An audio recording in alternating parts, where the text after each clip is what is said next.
Welcome to lesson 16 of the C programming language. In this video, we will study branching and decision statement switch case. So the plan is, first we'll look at the basic syntax of switch case, then few properties, then an example working program. So what is the syntax? This is the keyword, switch and expression. Opening parenthesis, expression, closing parenthesis. This expression can be anything. The only condition is it has to evaluate to an integer constant. It can be Boolean as well, because we know that Boolean values are internally represented as 0 and 1. So any expression which evaluates to an integer constant, that integer constant can be negative as well. It can be positive. Then opening brace, which is not essential, closing brace, this pair is not essential. In case, then value 1 colon, okay, and then these statements. Another case option is case some value 2. So this expression would be compared against these values, value 1, value 2, etc. And then the break, and similarly other case options, case values you can have, and then the default. It is a customary to write default at the end, but it is not essential. Now a few things to note. Let us focus on the properties first. Case values have to be integer constants, all these values, and there is no limit how many such case values you can have. You can have as many as you require. Order of cases in default is not important. So I can write default in the beginning also. But normally what happens is, what case values we are interested in, they are written first, and then at the end we write the default. So that if the system does not match any of these values, then only default would be matched, or the code corresponding to default would be executed. Remember, break and default, they are also not essential. So what happens is, if let me clear it, if we start execution from here and if this case option matches, then it will start executing these statements, and if break is not found, without checking against value 2, it will enter case block corresponding to this. So it will keep on executing until it encounters break. So sometimes we intentionally do not put break because we want it to execute both the bodies of both the case values. So break is not essential. Similarly, default is not essential. You may have case values without any default. So it depends on the requirement. Similarly, inside cases, opening and closing braces are not essential. So here I have intentionally put here inside case, but this is essential. These two braces are essential because they form the body of the switch statement. Okay, they are essential. Inside case options, these two, they were not essential. But even if you put, there is no harm. Then all case values must be unique. All case values must be unique. You cannot have single value appearing in more than one place. Okay. Now remember, switch, here is case, break, and default. These are keywords. So we cannot make use of them for any other purpose except for which they have been defined. So now let us see some small working program in C language to demonstrate the usage of switch case. On the right side, I have written a small C program, okay, and on the left hand side, I will execute it. Switch case. Okay. Now here is the standard header file. I have declared one variable ch. It asks me to type some alphabet key. and this is the standard way of reading a character from the keyboard. This is formatting character, so it is expecting one character. Okay, so press any alphabet key, but if we do not press alphabet key, it will take some action. My program will not crash. Now here it is the usage switch, so ch. Now here I have deliberately used alphabets within single quotes.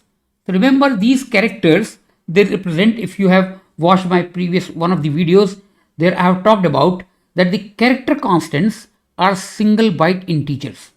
So they are legal. It is legal to write within single quotes any ASCII code, any printable ASCII character. It is possible. Even escape sequences I can write. Okay. Case options in C and C++ are unlike Java, and even in Python you can write strings also. But in C you cannot write anything else except integer constants. So what I wanted, I could have written all these case options one below the other, but just to save the space, I have written like this. So case within single quote lowercase a. It means if you have pressed lowercase a key, then this will match. But after that, I have written nothing to execute, so no break required. It checks if it is case A option, okay, or case E option, or case capital E, I, capital I, lowercase o, uppercase o, lowercase u, or uppercase u. So what happens is, what is it doing? Reading one character. So it first matches with A. If it does not match, it does not enter that block. If it matches capital A, then it enters it. Or if it does not match, it does not enter, and so on. So if any one of these vowels have been matched, then it enters this code block. I have deliberately put it within pair of braces. So these are not essential. I have written here, I have mentioned here. So it prints printf. You have typed %c, it is a vowel, \ch. Okay, and then break. I don't want default to be executed automatically, so I have put break. Okay, if you press a key which is not a vowel, then it will enter default. And inside default, I have used this if else. So in case of if else, if ch is greater than equal to lowercase a and ch is less than equal to lowercase z. Okay, so since even if you type a, it has already matched a, so this a would not be matched again. Okay, similarly all vowels, I have checked for all characters. So this if would be executed if and only if, and then the logical end, and then just to avoid confusion, I have put these expressions inside parenthesis and then the logical or. What does it mean? It means if you have pressed any character, any consonant or any alphabet which is either lowercase or uppercase a through z, barring vowels, because if you have pressed vowel, any of the vowels, it would have matched here. So this, it will enter default only if and only if you have pressed a non-vowel character. So enters here, and if block would be, it means this printf would be executed if and only if this if condition of if is true. And when will it be true? When you have pressed any consonant key, any alphabet which is not a vowel. Okay, if you have pressed any other character or any other key, else part would be executed and it will say error. So let me execute it for all three possibilities. So it says press any alphabet key. So maybe I say capital E. So it prints like this. You have typed E, it is a vowel. Fine. I execute it again. I'll say maybe capital F. It says you have typed F, it is a consonant. Then if I press maybe some number key, 1, it says error.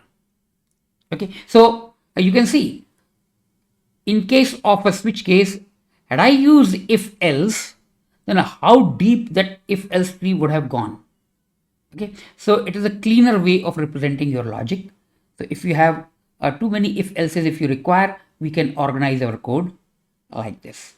And remember, order of case and default is not important. Okay, you can write default first also, followed by other case options, and these case options also you can write in any order, and all case values must be unique. So this was the working program.